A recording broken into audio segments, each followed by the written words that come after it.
times. And take care whenever you're hopping on and off. Oh, and you just have to download the Big Bus Tours app. It's free to download, and it's great.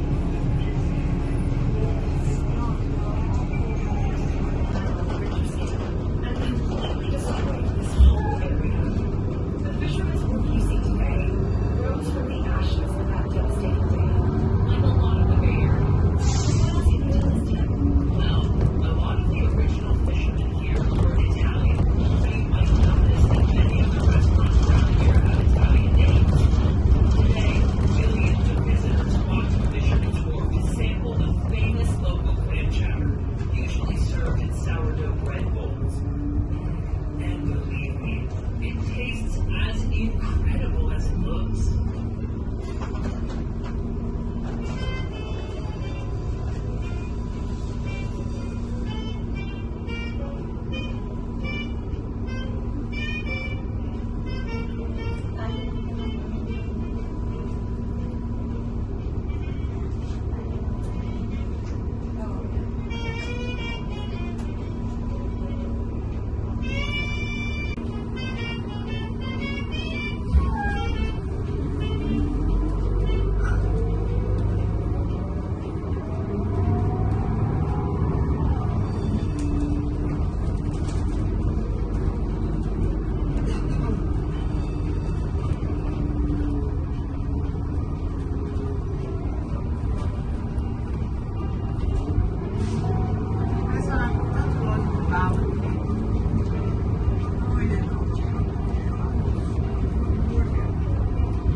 San Francisco wouldn't be the same without our famous cable cars traveling up and over the hills. They're pulled by a cable run to the center of the roadway.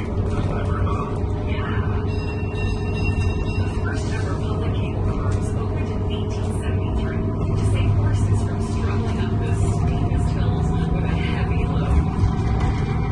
Today, you won't find any horses, but it's definitely worth taking an iconic cable car ride for a unique experience of the city. Or even visit the cable car museum to learn more about their history.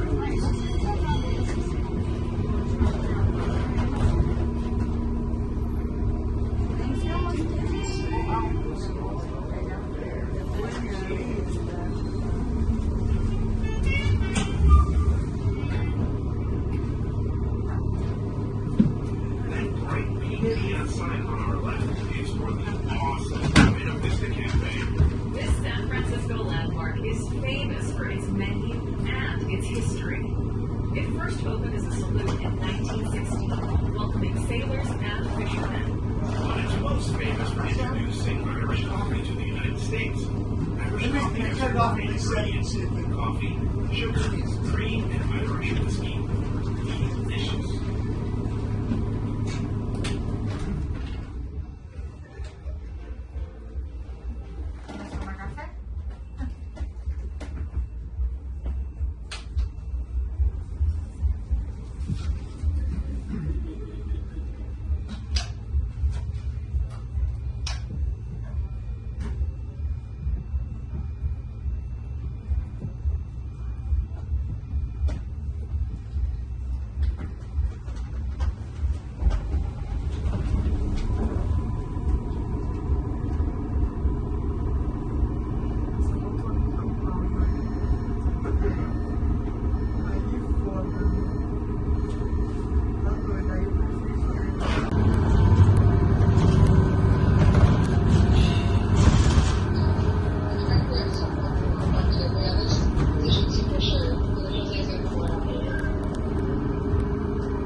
Ok, Sheila.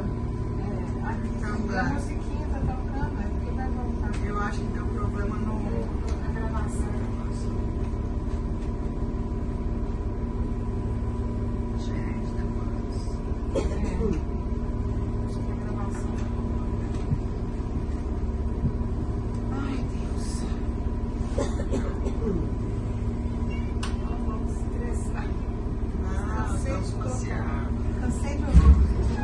Estressa, você estressa lá, Nossa, estressa as pessoas clientes, imagem mesmo. Você viu o prédio lá do fundo? O prédio vai acabou de Vou ver se vai dar pra você ver. Aqui, o prédio.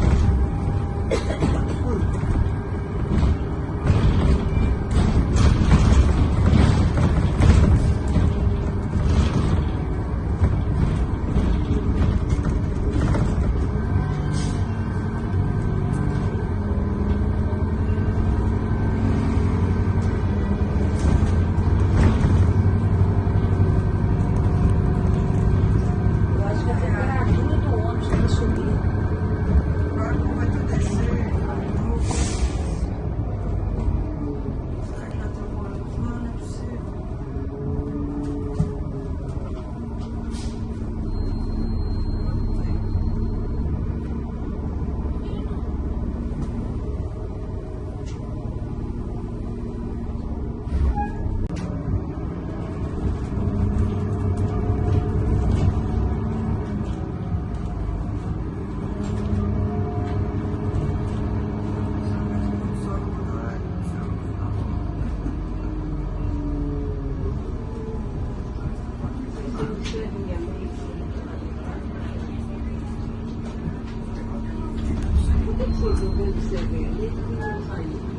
Não, porque eu fiquei olhando lá os preços, cerveja. Vamos lá atrás de vocês. Eu achei que ia sair daqui só uma hora. Tá. A minha tia já tirou 1 hora esperando. Ué. Gotta change the bus? Yeah, but I want everybody to remember their seats, okay? Ok. Eu acho que o nosso sono foi embora.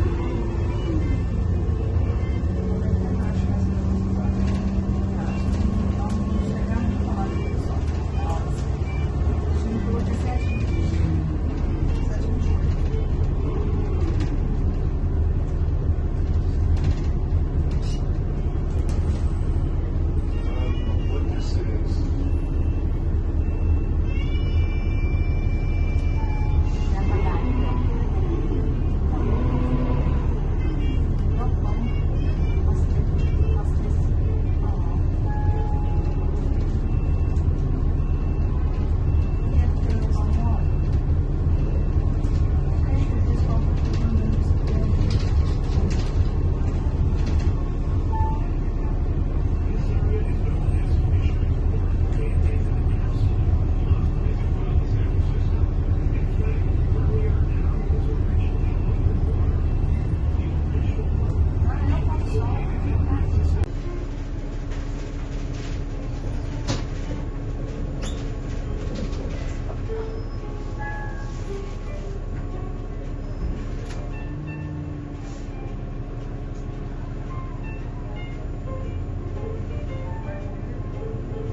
Here's one for all the green thumbs on the bus.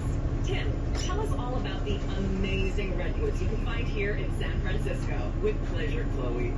The redwoods are also known as Sequoia sempervirens, which means ever-living sequoia. And they've certainly earned that name, as giant redwood trees can live up to an impressive 3,000 years. Wow, incredible, right? And you can find redwoods right along the California coastline. which used to be covered by 2 million acres of lush forest. One of the few remaining examples of old growth or ancient forest is the awe-inspiring Muir Woods National Monument. The tallest trees there are up to 379 feet tall, which is 74 feet taller than the Statue of Liberty. And they're some of the largest living things on the face of the earth. Cool, right?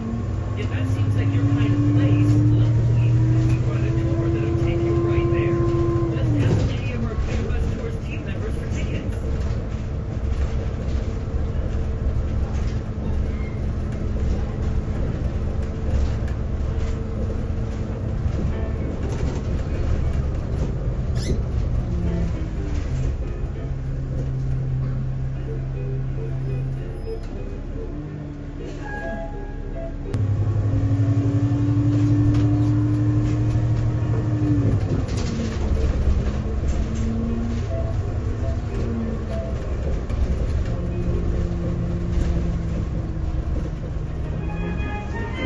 At the waterfront on our right, you'll find the Hyde Street Pier.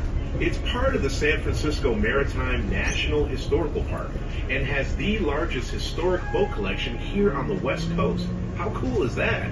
There you'll find the stunning Balclutha boat, the oldest ship in the bay, dating back to 1886.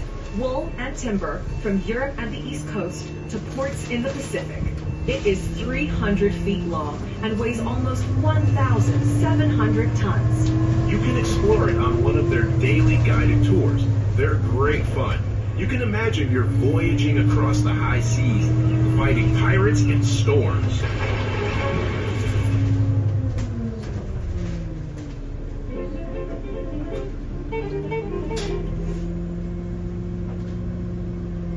That bright pink neon sign on our left is for the awesome Buena Vista Cafe. This San Francisco landmark is famous for its menu and its history. It first opened as a saloon in 1916, welcoming sailors and fishermen. But it's most famous for introducing Irish coffee to the United States. Irish coffee has 4 main ingredients: coffee, sugar, cream, and Irish whiskey. Delicious.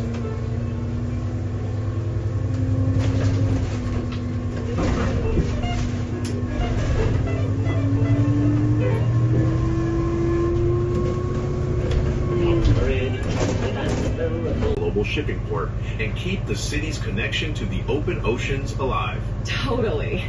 And I'd say we're definitely a city for the artistic and creative. San Francisco has long been a mecca for writers and poets. In the 1960s, when the swinging music scene was at full throttle, the city was the place for musicians and hippies, and a beacon for contemporary. I'd add open-minded and forward-thinking to that list.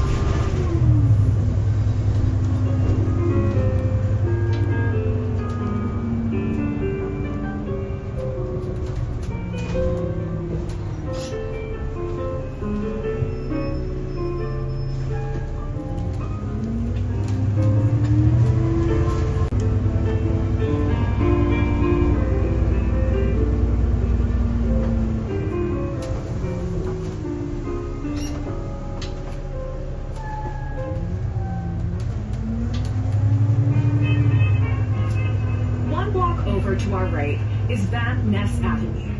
Now, back in 1906, the city suffered a devastating earthquake, which then caused a huge citywide fire. Can you believe that 28,000 buildings were destroyed? That's crazy. At the time, Van Ness Avenue was very wide and lined with beautiful Victorian mansions. But the city realized that they needed a fire break, so they quickly demolished buildings on the street and successfully stopped the fire in its tracks. But here in San Francisco, we always look forward. And Van Ness has since been reinvented as one of the most elegant streets in San Francisco.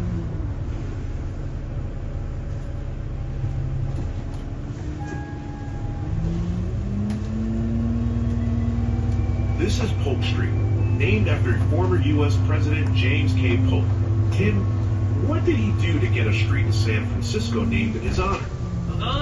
He's the reason why California is now part of the United States and not Mexico, after it was claimed as part of the Mexican-American War in 1848. You see, San Francisco was a key seaport for cargo to and from Asia, particularly for silk and tea, both very desirable at the time. And with the ports here under U.S. control, America could grow into a Pacific trading power.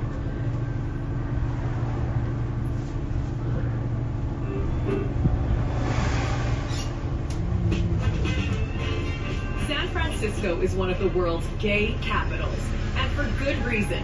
Tim, tell us more. Gladly, Chloe. San Francisco has one of the biggest and most prominent LGBTQ+ communities in the United States. LGBTQ+ stands for lesbian, gay, bisexual, transgender, and queer, and includes other sexual identities such as pansexual, asexual, and omnisexual. In the 60s and 70s, the city became a hub for the gay rights movement, with people from all over the United States moving here. Many settled in the Castro neighborhood, which is where I live, and over time, Castro became the center of San Francisco's gay community. You can often see large rainbow flags flying on our buildings citywide to show our pride in the LGBTQ+ community. In fact, the first gay pride march in San Francisco was held in the early 1970s. And in the last weekend of June each year, nearly 2 million people come to the city from every corner of the world for our Pride Festival. It is truly amazing and fun for everyone. Who wants to hear the tale of an infamous San Francisco criminal? Ooh, yes please. Tim, take it away. Okay, we're going back to the 1800s, when here in San Francisco, you might have crossed paths with James Shanghai Kelly, a legendary and sinister figure. You see, Kelly was known for kidnapping men and forcing them to work on ships. This was a common crime back in the day, known as crimping or Shanghaiing. And in a port city like San Francisco, it was everywhere. Legend has it that he had a big red beard and an extremely hot temper. And he was often called the King of Crips because of his prowess in supplying men to ships with hardly any staff. But Kelly wasn't just known for kidnapping. He also ran saloons across the city, and this was how he often caught his victims. You see, the saloons had secret trapdoors, so when a sailor was needed on a ship, he would give the victim a drug to knock them out, and then dump them through the trapdoor into a boat waiting below. From there, they were whisked away to work on nearby vessels. One legend says that a local cigar maker in Chinatown was making special opium-laced cigars for Kelly to use on unsuspecting customers. Luckily for us today, Kelly is long gone. The story goes that his crimping days abruptly came to an end when he himself was shanghaied and jumped ship in Peru. Though it's also said that he was shot dead by one of his former victims. Either way, it sounds like he got his just dues.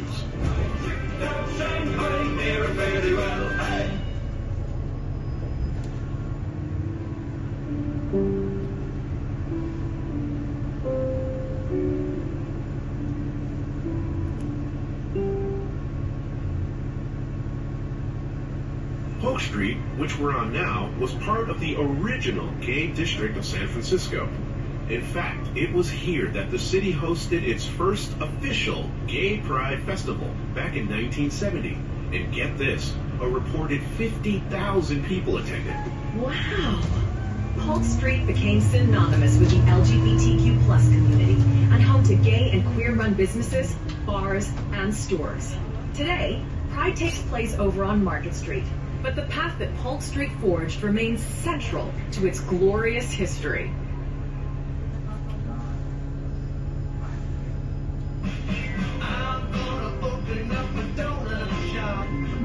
My stomach is rumbling just looking at Bob's Donuts here on our right. It's that little store with the navy blue awning. You and me both, Larry. Bob's opened in 1960 and has become a cornerstone of our city. It's still family run and is dedicated to making delicious handmade donuts. Now, Bob's may specialize in a variety of amazing donuts and pastries, but what people also come here for is their donut challenge. I'm intrigued.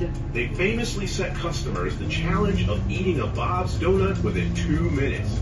If you succeed, you get a refund, a free drink, a t-shirt, and your name listed in their Hall of Fame. Okay, get your stopwatch ready. I'm in.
We've just turned onto California Street, a fantastic place to see our city's famous cable cars. Tim, why are they called cable cars? Larry, they date back to the late 1800s and were a pretty incredible piece of technology. Under the roadway in the center is a large, continually moving cable. And under each car are grips that grab a hold of the cable, clamping the car, which is then pulled at a steady rate of 9.5 miles per hour, and hence the name cable car. Thanks, Tim. The car is driven by the grip, and boy, does their job require strength and coordination. They have to make sure the car is clamped on and released from the cable at just the right time. Thank goodness we're on a bus.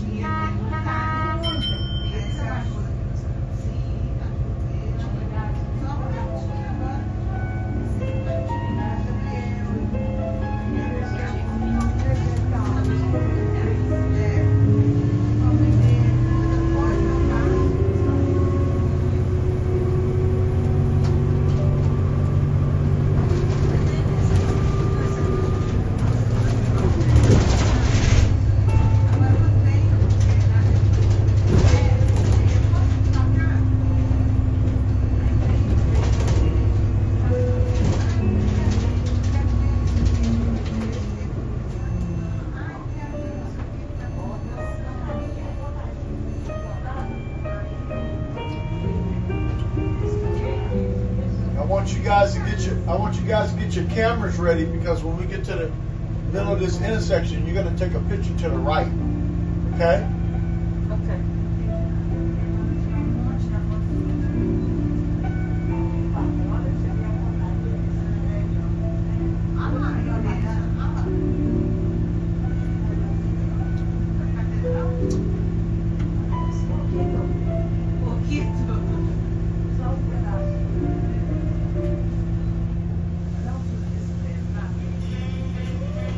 San Francisco's streets are famously sloped, and if you look down Jones Street or Taylor Street, both coming up on our right, you'll see just how high we are right now. These streets featured in countless movies and TV shows, like the famous car chase in the Steve McQueen.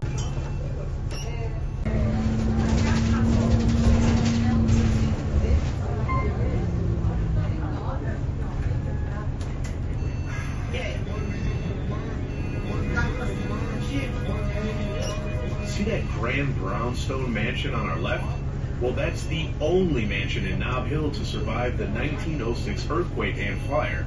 It's stunning, right? James Flood was a stockbroker who made his fortune in silver, and he built this mansion in 1886. These days, it is home to the Pacific Union Club, which is an exclusive men-only millionaires club and considered to be the most elite club on the West Coast. Strangely, Chloe, I'm still waiting for my invitation to join. It must have got lost in the mail.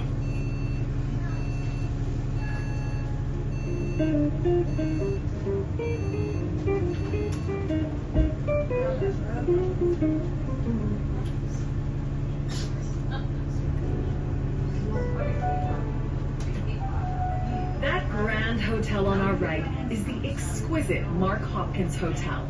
And on its top floor, you'll find the magnificent Top of the Mark bar and restaurant. It is the perfect dinner spot to take in some breathtaking panoramic views of the city.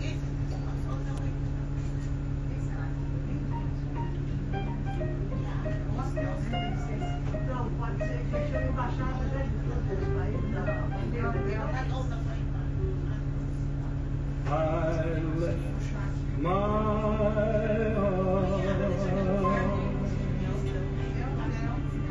in San Francisco. Who doesn't love Tony Bennett?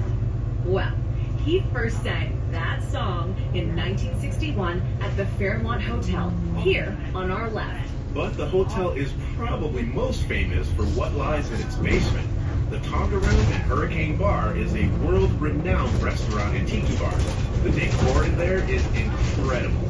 It has its own lagoon, dance floor, thunderstorms, and even rain. Talk about an immersive experience.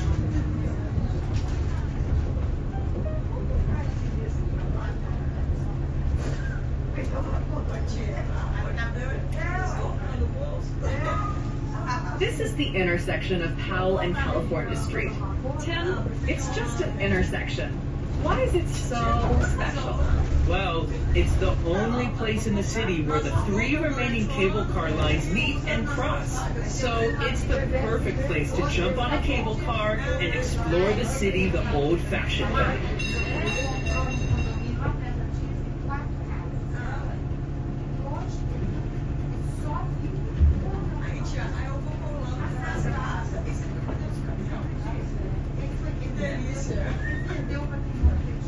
Okay, guys, get ready for the roller coaster.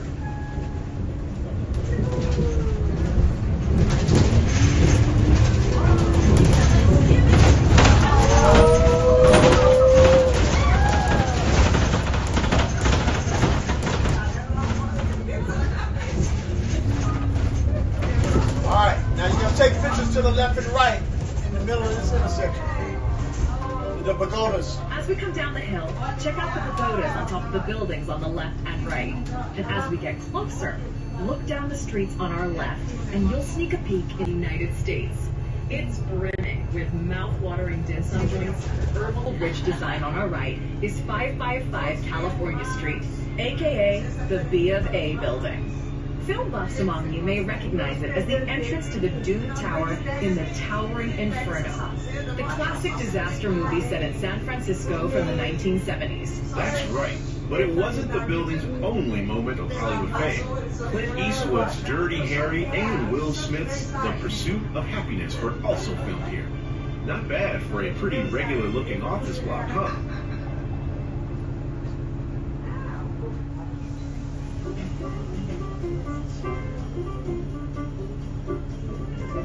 You're my co-pilot. So you might have to take over. Anything happen to me, you got the wheel.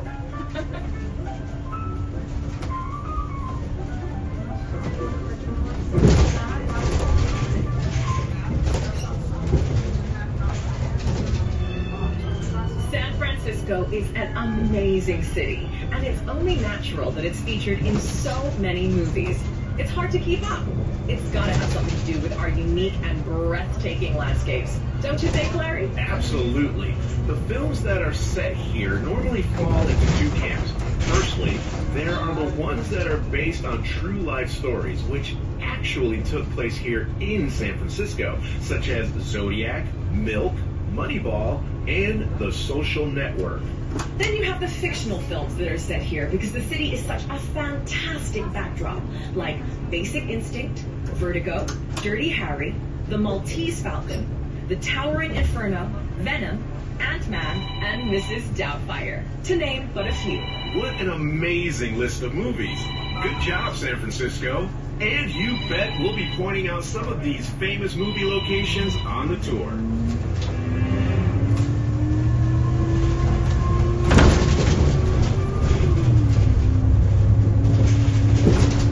See that red neon sign on our left, on that humble green tiled building?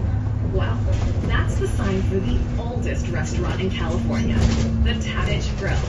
It's been going since 1849 and has impressively survived Prohibition, World War II food shortages, earthquakes, fires, and the COVID-19 pandemic. Today, it's still going as strong as the city it serves, offering incredible food and classic cocktails.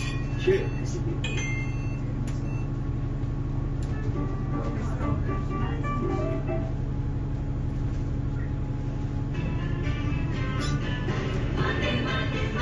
I smell money! And that's because we're now hitting the Financial District, home to many of the city's corporate headquarters, banks, and other financial institutions. Tim, tell us more. Well, many of San Francisco's Fortune 500 companies are based here, and over 370,000 people work in this area. It's often referred to as the Wall Street of the West, but we locals call it fire. Back in 1849, however, this area had a different story. As everyone hurried to join the gold rush, many ships were deserted here, and believe it or not, they're actually entombed under the streets you ride on today. They're known as the Ghost Fleet of San Francisco.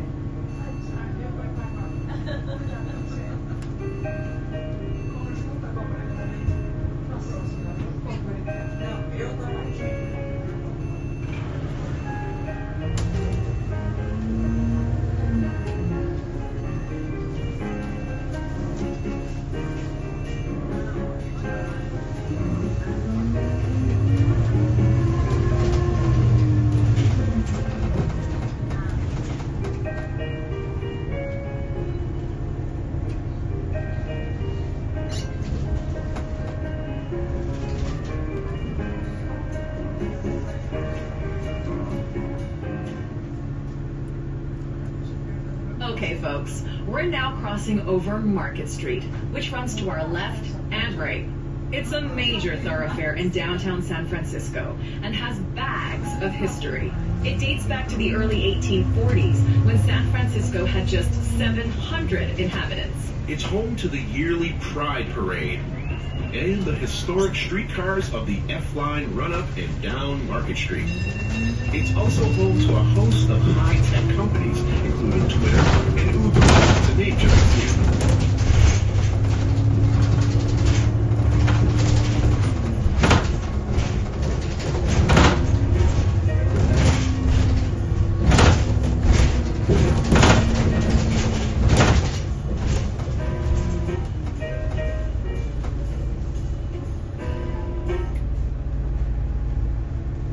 Above us is a staggeringly tall, bullet-shaped skyscraper. That's the Salesforce Tower, and when it was completed in 2018, it became the tallest skyscraper in the city at 1,070 feet. It's a proudly sustainable building. It cost an eye-watering $2.2 billion to build. Today, 10,000 people work there, and the adjacent Salesforce Transit Center houses a 5-acre rooftop park that's open to the public. And the building's top 6 floors have a super cool art installation called Day for Night, with 11,000 LED lights on a rotating display. It's so bright that the artist claims it can be seen from airplanes, spaceships, and satellites. How amazing!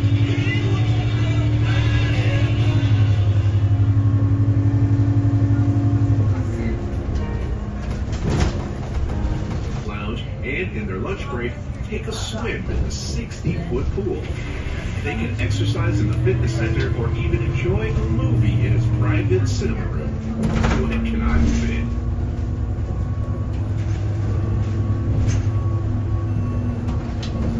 This area has become home to many high-tech companies, and with that, has transformed into an amazing destination to live and work. It's uber cool. Uber, get it? Yeah, we get it. There are hundreds of thousands of people working in the tech industry here in San Francisco, and those people gotta have somewhere to live. So many have settled here, south of Market Street, or as we locals call it, Soma. Soma really does have everything. Fine dining, museums, artisan coffee shops, luxury hotels, and endless forms of entertainment. For me, it embodies modern San Francisco living and is definitely worth exploring.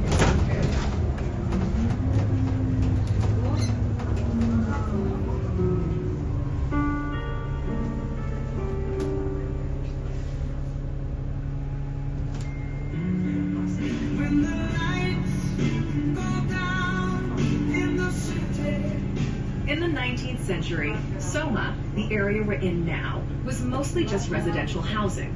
But, like much of the city, the area was completely destroyed in the 1906 earthquake. In the 1940s and 50s, thanks to its proximity to the docks, industry moved in, and the area started to change rapidly. By the 1950s, Soma was home to the working classes and seamen. And when the nearby Embarcadero was developed, the LGBTQ+ community made it their home. The area then became synonymous with cultural centers, performance, museums, and exhibitions, helping to cement this city's vibrant, innovative, and progressive reputation. That's right. Then, during the dot-com boom, the area regenerated again. Its buildings were converted into swanky tech offices, high-end loft apartments, bars, clubs, and incredible five-star hotels. This city never stands still.